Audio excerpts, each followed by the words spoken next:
श्री राम समर्थ। नवंबर 27। निर्गुण का भान रखकर सगुणोपासना में रहे।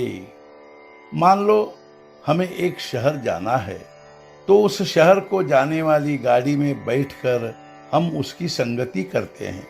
जब हमारा शहर आता है तो हम उसकी संगति छोड़ देते हैं।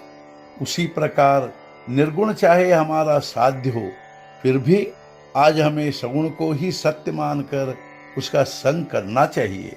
यह बात सही है कि निर्गुण के बिना सगुण सत्य नहीं होता, किंतु सगुण को सत्य मानने के बिना निर्गुण तक पहुंचा भी नहीं जा सकता। यह बात भी उतनी ही सही है।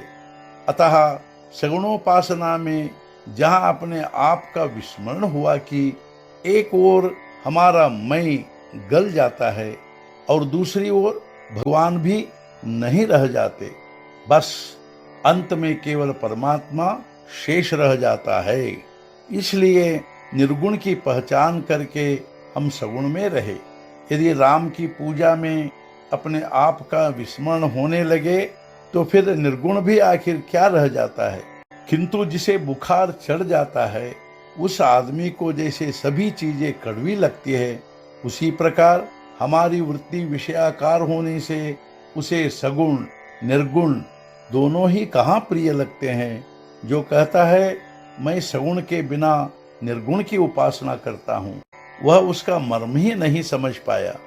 वास्तव में वह सगुण उपासना ही करता रहता है, किंतु असली बात उसके समझ में नहीं आती।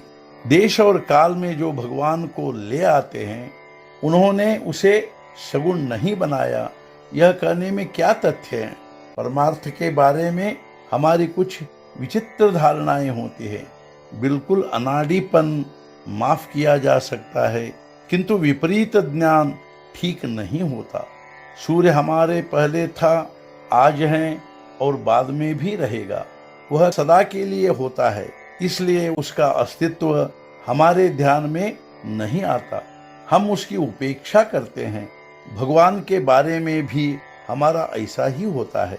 कोई नास्तिक यदि कहे कि भगवान है ही नहीं, वह कहाँ है दिखलाओ, तो उसे यह कहकर अटकाया जा सकता है कि वह कहाँ नहीं है, पहले तुम यह बताओ। किंतु यह ठीक ढंग नहीं है। भगवान नहीं है यह कहने वाले को भी उस स्वरूप का कुछ न कुछ है, यह भान होता ही है। केवल वह उसे भिन्न भिन्न नाम देता है। निसर्ग, शक्ति, सत्ता आदि नाम देकर वह उसका अस्तित्व मान्य करता है, किंतु कहता है भगवान नहीं है। जो है ऐसा उसे लगता है, उसे ही हम भगवान समझे। सचमुच मनुष्य को जितना ज्ञान होता है उतना वह लिख नहीं सकता। जितना लिखा होता है उतना पढ़ने वाले की समझ में नहीं आता। जितना उसकी समझ में आता है उतना वह कह नहीं सकता, और सुनने वाले को वह जितना कहता है उतना सब समझ में नहीं आता। अतः मूल स्वरूप का वर्णन स्वयं अनुभव से ही समझना चाहिए। अतः परमात्मा ही करता है, यह समझकर हम अपना आज का कर्तव्य मात्र करते रहे। आज का मुख्य विचार, निर्गुण दिखाई नहीं देता, समझता भी नहीं, इसलिए वह अवतार रूप या संत रूप से सगुण रूप धारण कर अवतीर्ण होता है। सद्गुरुनाथ महाराज की जय। जय जय रघुवीर समर्थ।